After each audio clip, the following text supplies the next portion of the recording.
नमस्कार साथियों, हमारे YouTube चैनल तैयारी 24x7 में आपका स्वागत है। और आज का जो वीडियो है आधुनिक काल एवं स्वतंत्रता संग्राम से रिलेटेड वीडियो है और इसमें केवल बिहार का इतिहास को शामिल किया गया है। और यह जो सीरीज चल रहा है जिसमें इसका दूसरा कड़ी है, इससे पहले वाले वीडियो को भी आप देख सकते हैं जो बिहार स्पेशल क्वेश्चन है और बिहार संबंधित जितने भी एग्ज़ाम होते हैं उसके लिए बहुत महत्वपूर्ण है। तो चलते हैं आज के सेशन की शुरुआत करते हुए अपने पहले क्वेश्चन के पास।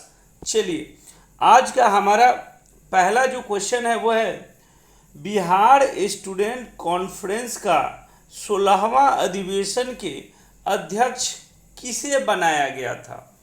ऑप्शन ए है राजेंद्र प्रसाद, ऑप्शन बी है श्रीमती सरला देवी, ऑप्शन सी है प्रभावती देवी और ऑप्शन डी है प्रोफेसर ज्ञान शाह।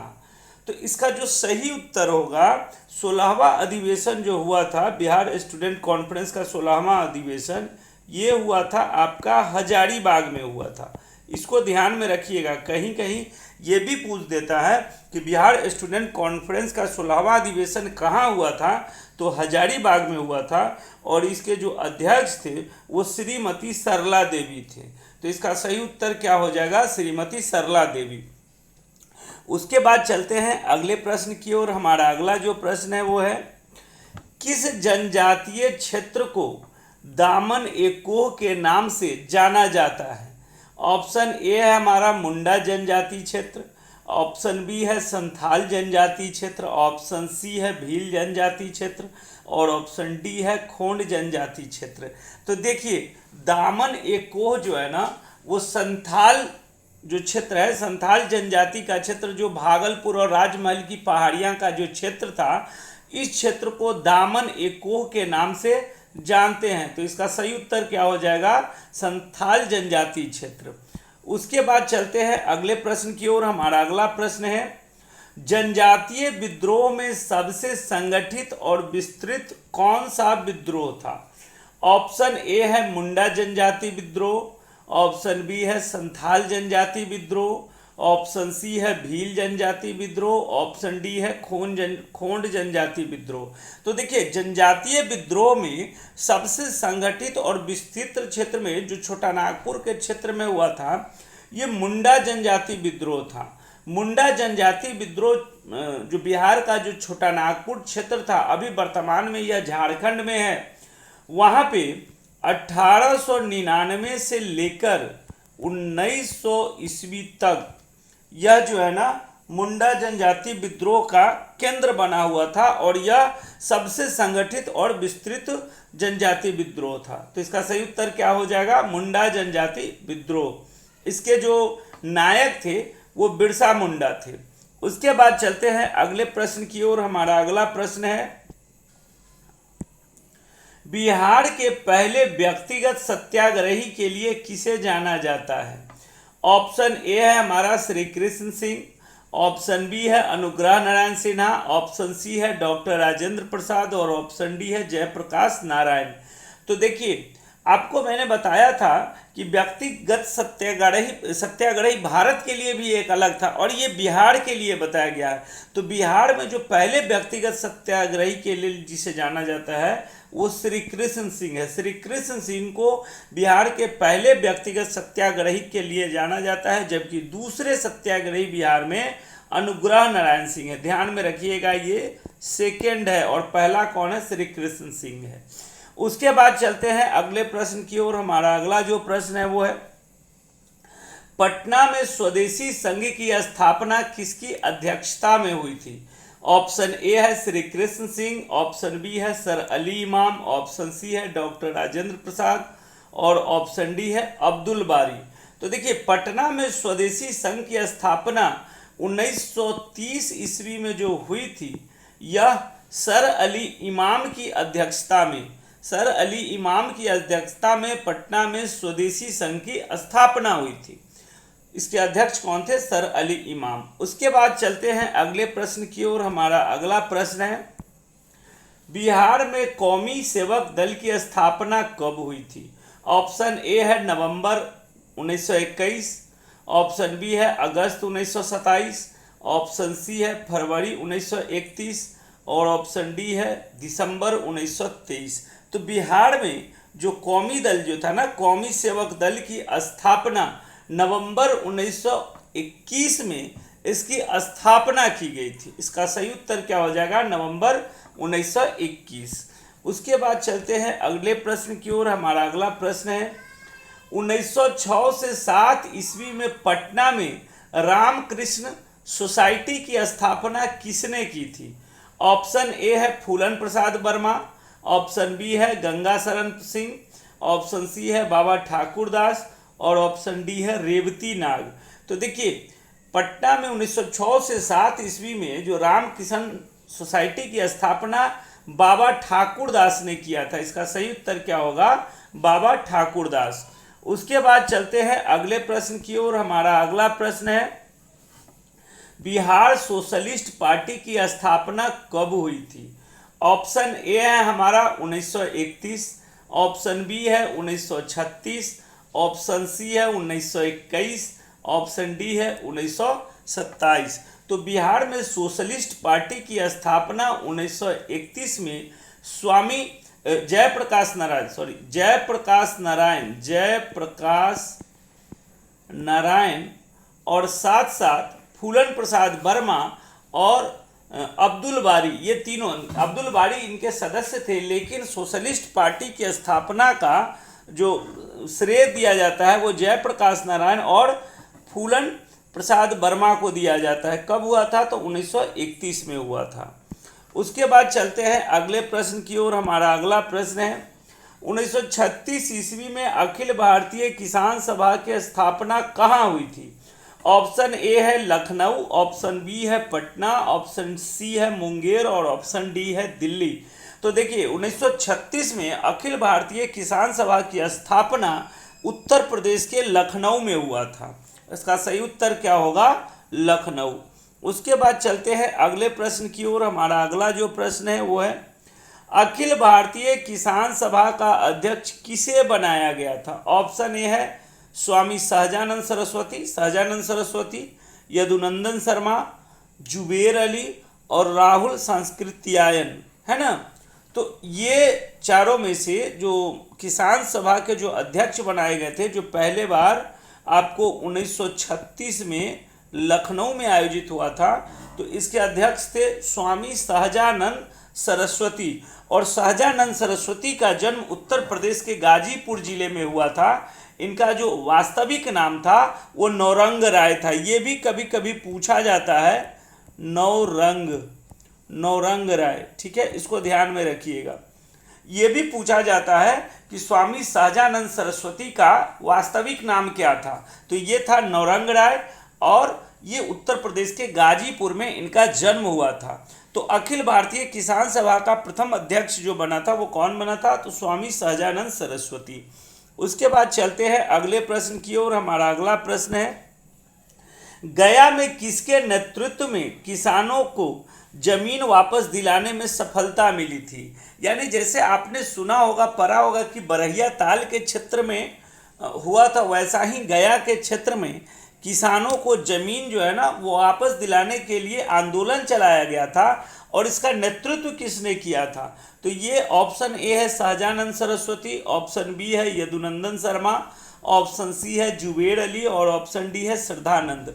तो ये यदुनंदन शर्मा जो थे, यदुनंदन शर्मा के नेतृत्व में गया में किसानों को जमीन वापस दिलाई गई थी। तो इसका सही उत्तर क्या हो जाएगा? यदुनंदन शर्मा। उसके बाद हम चलते हैं अगले प्रश्न की ओर। हमारा अगला प्रश्न है साइमन कमीशन पटना कब आया था? ऑप्शन ए है 11 नवंबर 1928, 12 जनवरी 1929, 12 दिसंबर 1928 और 10 अगस्त 1930। तो साइमन कमीशन पटना जो है ना वो 11 नवंबर 1928 को यह पटना आया था। उसके बाद चलते हैं अगले प्रश्न की ओर। हमारा अगला जो प्रश्न है वो है इंडियन पैट्रियट समाचार पत्र का प्रकाशन कहाँ से होता था? ऑप्शन ए है कलकत्ता, ऑप्शन बी है पटना, ऑप्शन सी है बम्बई और ऑप्शन डी है मद्रास। तो देखिए, इंडियन पेट्रियोट जो था ना, यह समाचार पत्र कलकत्ता से प्रकाशन होता था और इंडियन पेट्रियोट अंग्रेजी भाषा में प्रकाशित होने वाला यह साप्ताहिक समाचार पत्र था। और इसके प्रकाशन जो है ना, इसकी शुरुआत किसने किया था, तो गिरीश चंद्र घोष ने। गिरीश चंद्र घोष ने, इसको ध्यान में रखिएगा। इंडियन पेट्रियोट की शुरुआत जो है वो किसने किया था, तो गिरीश चंद्र घोष ने। और कब, तो 6 जनवरी 1853 को गिरीश चंद्र घोष ने कलकत्ता से इंडियन पेट्रियोट समाचार पत्र का प्रकाशन शुरू किया था, जो अंग्रेजी भाषा में यह छपने वाली साप्ताहिक पत्रिका थी। उसके बाद हम चलते हैं अगले प्रश्न की ओर। हमारा अगला प्रश्न है, आजाद दस्ता ने अपने क्रांतिकारियों को प्रशिक्षण देना कहाँ शुरू किया था। ऑप्शन ए है कलकत्ता, ऑप्शन बी है पटना, ऑप्शन सी है नेपाल और ऑप्शन डी है बर्मा। तो देखिए, आजाद दस्ता जयप्रकाश नारायण द्वारा जो एक गुरिल्ला वार जो होता था, इसके लिए 1942 में इन्होंने भारत छोड़ो आंदोलन के समय इन्होंने आजाद दस्ता की शुरुआत किया था। और यह जो है ना, वो नेपाल के राजविलास जंगल से अपने क्रांतिकारियों को प्रशिक्षण देता था। तो इसका सही उत्तर क्या हो जाएगा, नेपाल, क्योंकि राजविलास जंगल यहाँ नहीं दिया गया है। उसके बाद चलते हैं अगले प्रश्न की ओर। हमारा अगला जो प्रश्न है वो है, बिहार से यूरोपीय कंपनियां किस व्यापारिक सामग्री प्राप्त करती थी। ऑप्शन ए है अनाज, ऑप्शन बी है वस्त्र, ऑप्शन सी है सोरा और ऑप्शन डी है उपरोक्त सभी। तो देखिए, बिहार से यूरोपीय कंपनियां जो थी ना, वो अनाज भी प्राप्त करती थी, वस्त्र को भी प्राप्त करते थे। सोरा जो होता था, वो सोरा बारूद उत्पादन के लिए, मतलब सोरा से क्या किया जाता था, बारूद बनाया जाता था। इसका भी इन्होंने बिहार से ये लोग प्राप्त करते थे। तो इसका सही उत्तर क्या हो जाएगा, उपरोक्त के सभी होंगे, क्योंकि बिहार से यूरोपीय कंपनियां जो थी ना, वो अनाज, वस्त्र और सोरा सभी को प्राप्त करते थे। उसके बाद चलते हैं अगले प्रश्न की ओर। हमारा अगला प्रश्न है, बंगाल के किस नवाब ने मुंगेर को अपनी राजधानी बनाया था। ऑप्शन ए है मीर जाफर, ऑप्शन बी है अलवर्दी खां, ऑप्शन सी है मीर कासिम और ऑप्शन डी है मुर्शीद कुली खां। तो देखिए, बंगाल के जो नवाब मीर कासिम थे, मीर कासिम ने क्या किया था, 1762 ईस्वी में इन्होंने मुर्शिदाबाद से अपनी राजधानी को स्थानांतरित करके मुंगेर कर दिया था। तो इसका सही उत्तर क्या होगा, मीर कासिम।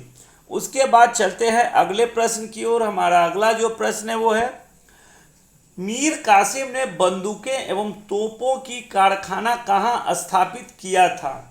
ऑप्शन ए है मुर्शिदाबाद, ऑप्शन बी है अलीपुर, ऑप्शन सी है पुरलिया और ऑप्शन डी है मुंगेर।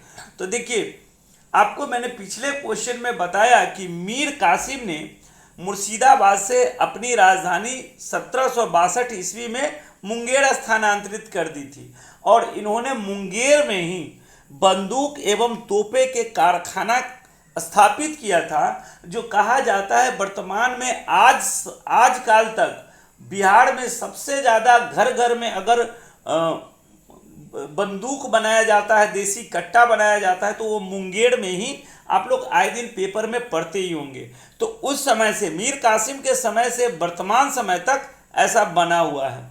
तो इसका सही उत्तर क्या हो जाएगा, मुंगेर में मीर कासिम ने बंदूक एवं तोपे की कारखाना स्थापित कहाँ किया था, तो मुंगेर में।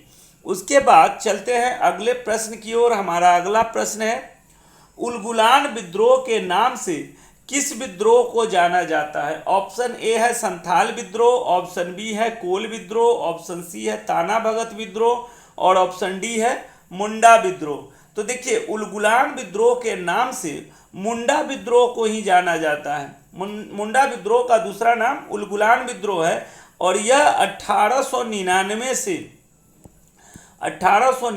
से 1900 ईस्वी के बीच छोटा नागपुर के क्षेत्र में, उस समय बिहार का जो छोटा नागपुर क्षेत्र था, इस क्षेत्र में उलगुलान विद्रोह या मुंडा विद्रोह को एक ही नाम से जाना जाता है, तो इसका सही उत्तर क्या हो जाएगा, मुंडा विद्रोह। उसके बाद चलते हैं अगले प्रश्न की ओर। हमारा अगला प्रश्न है कि बिहार में 1778 से लेकर 1800 के बीच नोनिया विद्रोह से प्रभावित जिला कौन सा था। देखिए, यह मुख्य रूप से बिहार में और सारे जिले में थोड़ा बहुत छिटपुट हुआ था, लेकिन मुख्य रूप से नोनिया विद्रोह जो था, नोनिया विद्रोह एक तरीके से नूनिया जाति जो होता है उसी के द्वारा यह विद्रोह किया गया था। और नोनिया विद्रोह, नूनिया जाति का पेशा था कि मिट्टी से ये सोरा का उत्पादन करते थे, और वो सोरा जो होता था वो बारूद बनाने या नमक बनाने में उसका इस्तेमाल किया जाता था। ठीक है, तो इसका सही उत्तर क्या है, देखिए ऑप्शन ए में दिया है सारण, ऑप्शन बी में है वैशाली, ऑप्शन सी में है पूर्णिया और ऑप्शन डी में है उपरोक्त सभी। तो आप इसको ध्यान में रखिएगा, बिहार में 1778 से लेकर 1800 के बीच में नूनिया विद्रोह जो है ना, वो सारण भी प्रभावित था, वैशाली भी प्रभावित था और पूर्णिया भी था। तो इसका सही उत्तर क्या हो जाएगा, उपरोक्त सभी। पटना के क्षेत्र में भी नूनिया विद्रोह था, लेकिन मुख्य रूप से कहा जा रहा है तो मुख्य रूप से ये तीनों जिला जो है, सारण, वैशाली और पूर्णिया, ये तीनों जिला मतलब अधिक रूप से प्रभावित हुआ था नूनिया विद्रोह से। उसके बाद चलते हैं अगले प्रश्न की ओर। हमारा अगला प्रश्न है, पटना कॉलेज की स्थापना कब हुई थी।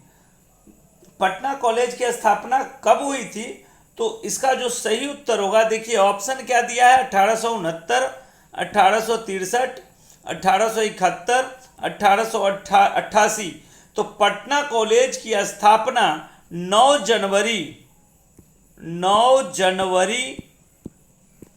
1863 ईस्वी को, इसे ध्यान में रखना है, पटना कॉलेज की स्थापना 9 जनवरी 1863 ईस्वी को की गई थी।